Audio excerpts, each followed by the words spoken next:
Hello everybody, MUGABI here and welcome to another Canva Pro video tutorial.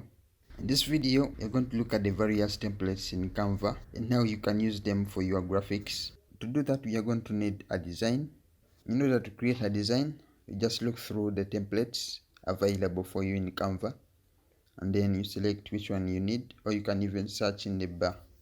So if I browse through some of these templates like Instagram stories, Facebook stories, Facebook covers, flyers, presentations, YouTube thumbnails, cards, business cards. Notice we have a lot of videos under each category. Like for YouTube thumbnails, you can use this button to scroll through on the left. And if you selected on any of these templates, you can be able to see what's in the template, like the color palette, the images. And then if you need to share this template, you can be able to share it with your team or with anyone with a Canva account.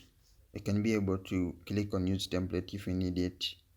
Otherwise, you can just click on this close button and then you can go back and browse through the templates.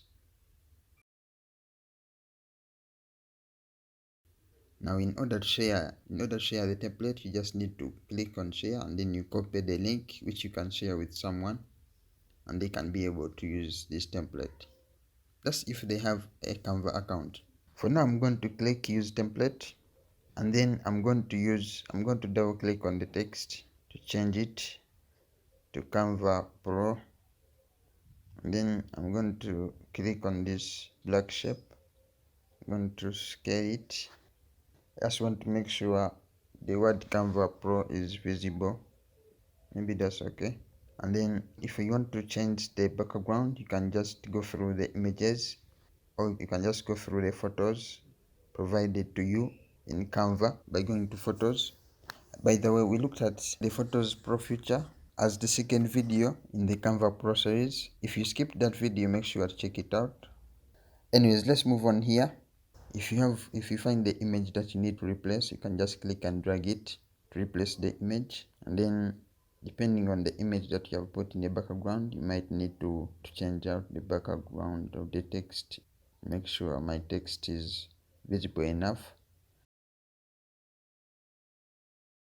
Now, after you've made sure that everything is looking nice, you can even share this image with your team. Make sure the design is okay before you can forward it to the client, or you might even have the client on the team. You just share it with them and choose whether they can only view or they can view and edit. And after that, you can be able to download it or publish it on the different social media platforms. Alright, so that's how you can leverage the templates, the Canva library, with the thousands and thousands of templates that you can choose from. You just choose a template, you customize it however you need, and then you can download it or publish it to your social media channels. Right, simple as that. I hope you enjoyed the video, and I hope to see you in the next video where we are going to look at the Text Pro, how you can play around with text in Canva. This would probably be referred to as typography in the graphic design world, right? But I don't want to scare you, so I just say text. No problem with that. Anyway, thank you so much for watching the video. See you in the next one.